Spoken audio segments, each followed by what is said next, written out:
Why don't we begin with some meditation?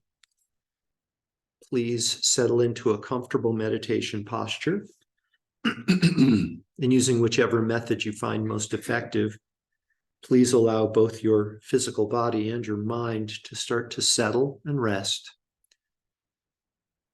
to move to a place of quiet stillness.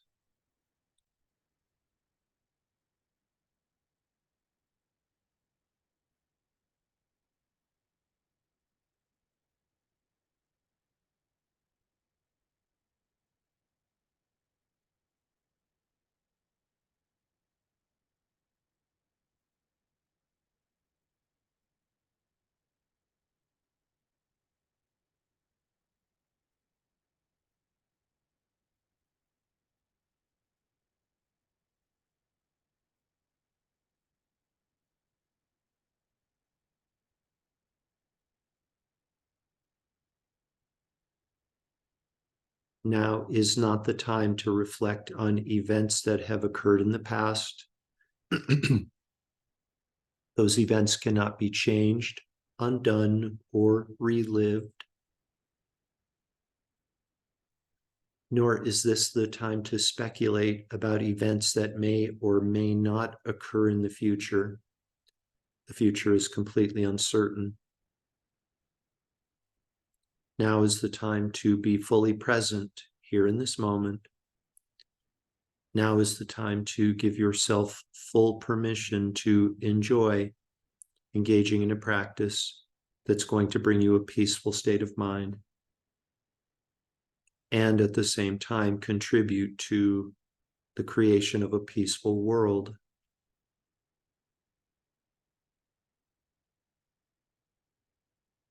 And with that, I'd like you to please gently transition into meditation on the inner body. Be the silent observer of sensations. Sensations that may start in your hands and your feet in the form of a tingling, perhaps a lightness, perhaps a heaviness, perhaps a pulsation. Just be the silent observer of these sensations and allow a more tranquil, supple, awakened state of awareness to emerge.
Your method of practice may involve observing sensations in so-called isolated parts of your body, your hands, your feet, perhaps the region of your chest, and so forth.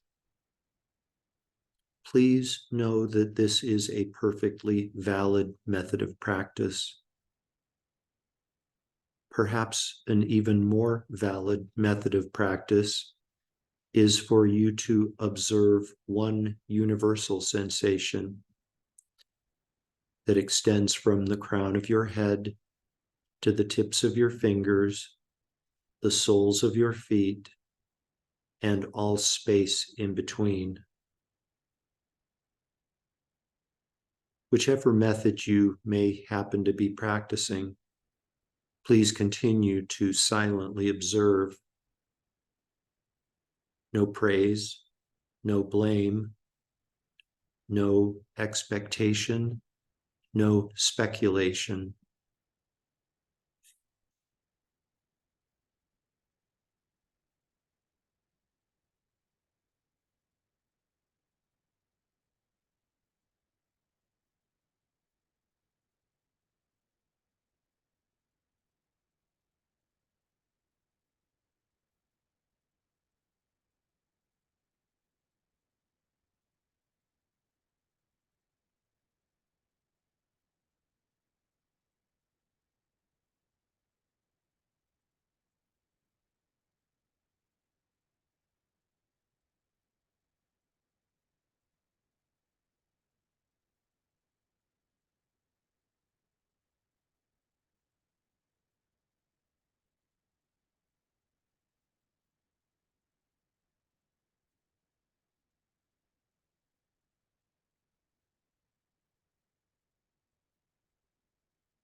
Like a mountain with ancient wisdom consciousness, silently observing moment after moment, hour after hour, century after century.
Please gently redirect your awareness.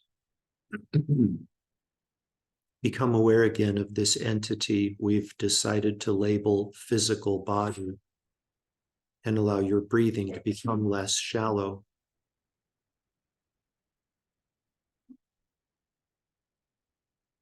Taking deeper and deeper breaths, become aware again of the garments of clothing resting on the surface of physical body.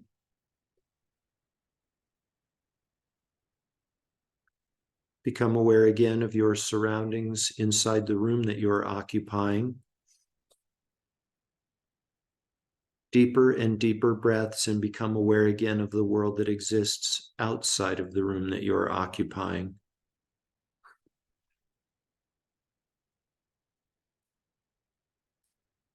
We dedicate all of the merit from this morning's meditation and Dharma talk to world peace. May all beings without exception rest in a state of perfect fearlessness. May all beings without exception be completely free from all forms of emotional and physical suffering. May all beings without exception be happy, peaceful, contented, and free.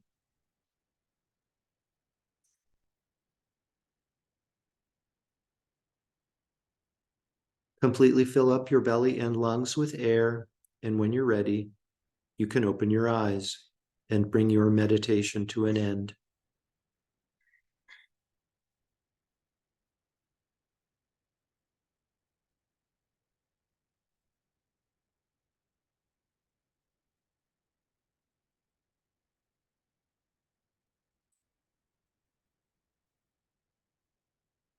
Welcome back, friends. So I would like to just do a little recap of what we've been talking about for the last few classes. We've covered a lot of ground, and it just occurs to me that it might be beneficial for us to summarize where we've been as setting context for where we're going. We've been talking about happiness. You'll remember that our baseline question was, what is our baseline level of happiness? Is our baseline a state of happiness that and we move off the baseline and come back to it? Or are we in a state of relative unhappiness and move off of a baseline, that default basically, and then gravitate back to it? Or is it kind of a neutral? Are we neutral, or some variation thereof, or some other variation that we're not talking about?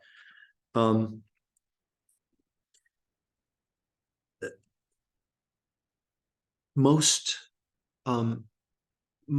Eastern paths believe that the first option is the answer to the question.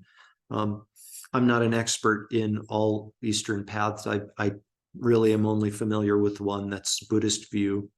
And Buddhist view, with regard to sort of like baseline state of being, doesn't really address it in terms of happiness or unhappiness, our baseline.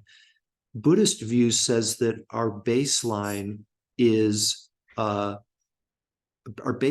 a function of happiness or unhappiness. It's a function of consciousness. It's a function of mind. What is our baseline consciousness? And on that, Buddhist doctrine isn't entirely clear. All it can do, all Buddhist doctrine can do, all really any doctrine can do, is point toward the thing. We can't really define it definitively, because a definitive definition is a function of experience, and we can't really put words to experiences, but adequately put words that really, really perfectly describe the experience that's happening. So anyways, Buddhist view says the baseline that we should concern ourselves with is consciousness, really. And the adjectives that are used to describe that baseline consciousness are things like luminosity, like spacious clarity, like stillness. This is the natural, resting, default, baseline state of mind. Vastness, spacious clarity, stillness, luminosity. Just saying the words invokes for me a sense of peace and a sense of hopefulness, quite frankly, a sense of aspiring to identify with that baseline state of consciousness, come to it, and then rest in it. And if we're talking about our state of consciousness, our state of being spacious clarity and vastness and luminosity and stillness, happiness or unhappiness is sort of transcended, at least to my way of thinking.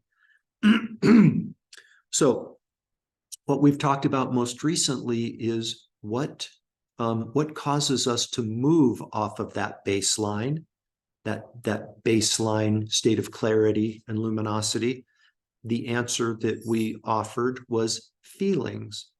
Pleasant or unpleasant feelings cause us to move from that baseline.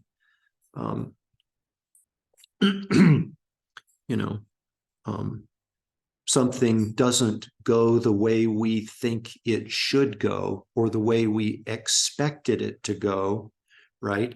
We experience unpleasant feelings like anger or disappointment.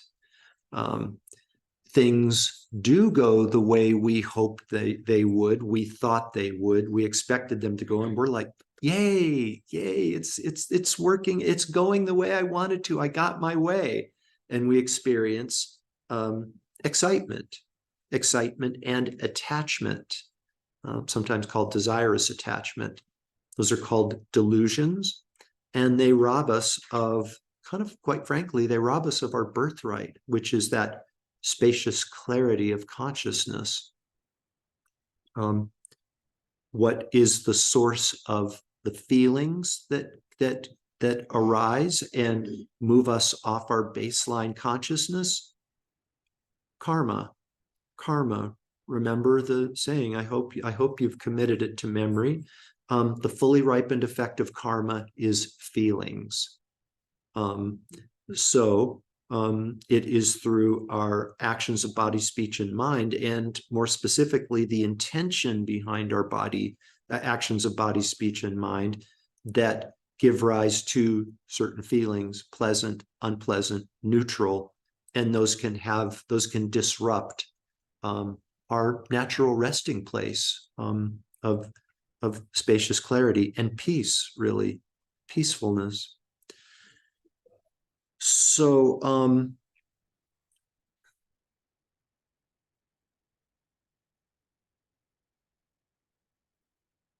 I want to revisit some advice that we talked about a couple of weeks ago from the meditation master Tilopa, the 11th century meditation master named Tilopa, from the Ganges Mahamudra.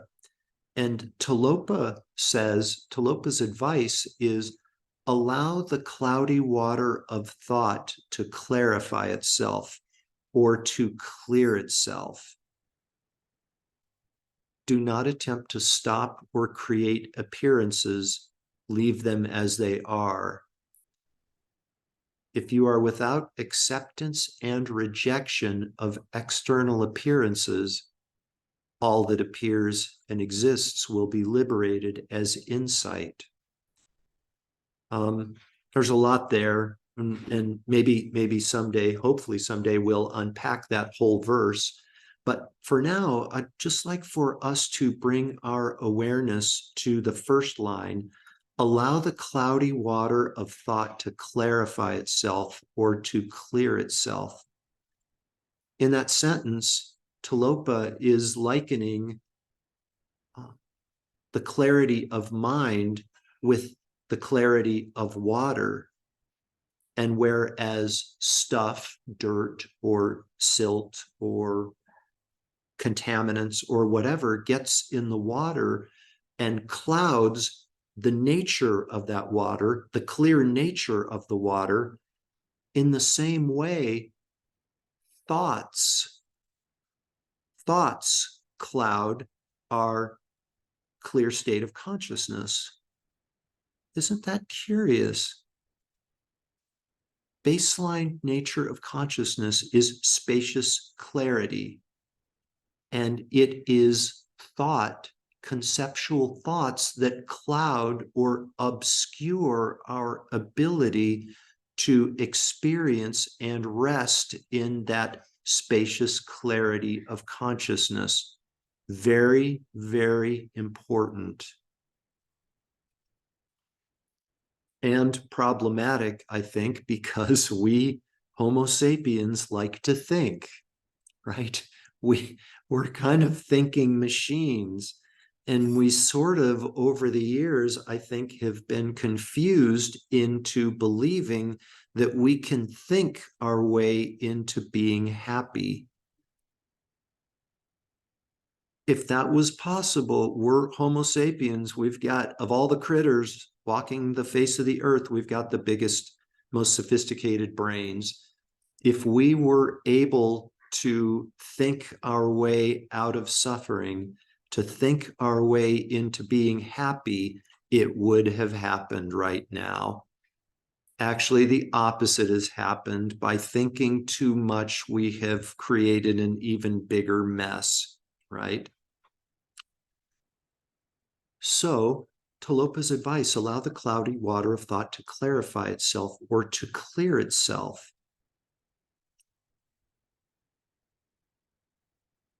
It all starts, this thought process all starts with I, with me, sense of self.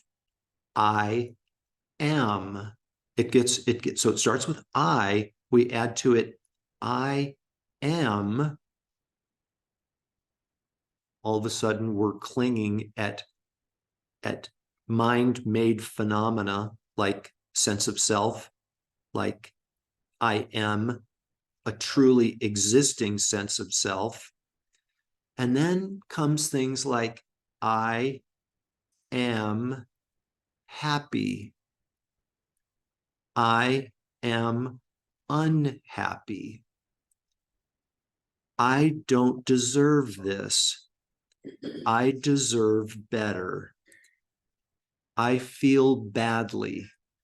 I feel good. My body feels good. My body feels bad. I'm scared. I'm right. I'm wrong. All of these are mental constructs that sort of like reinforce feelings. It's sort of like reinforce feelings, and cheesy peasy, we're almost out of time, but I would just invite you to think, I would just invite you to examine our really special, blessed teachers called animals, right? And how animals are able to be, for a lot of reasons, because one of which is because they don't overthink things. I guess that's sort of like, that sums it up for our human condition. We overthink things. Yeah. But I went home yesterday, it was kind of chilly yesterday morning and my cat was inside and she didn't want to go out. And my routine is usually to go back after an hour or two and let her out. But this time I didn't get back till early afternoon, and I got back and I let her out and she was ready to get out. But once she was outside, she was out, right? And she was happy. And I can't know her mind for sure, but there was no indication for me that she was having the thought, I can't believe he kept me in the house all morning. We've got this routine. we've got this routine and he knows it. And he like violated the routine by like 4 or 5 hours. I'm gonna like, and just, I don't think I go through thoughts like that. The cat doesn't. And it's like overthinking things, overthinking and under experiencing, right? We're not saying that there's not a place for thought, for conceptual thought. We need conceptual thought so we can sort of like learn how to do things like meditate in the first place and come to understand the difference between virtue and non-virtue and things like this. But when it comes down to baseline, like getting down to the fundamental essence of happiness and suffering, I think we can return to Talopa's advice. Allow the cloudy water of thought to clarify itself or to clear itself. In sort of contemporary Western vernacular, don't overthink things. And we always overthink things. So, all right, we'll leave it for there. We'll leave it there. Thank you for being here. Medicine Buddha meditation tomorrow morning at 9. Have a great day and a great weekend. Thank you, Jeff. Thank you, Jeff. Bye, everybody. You're most welcome. Yeah, sure.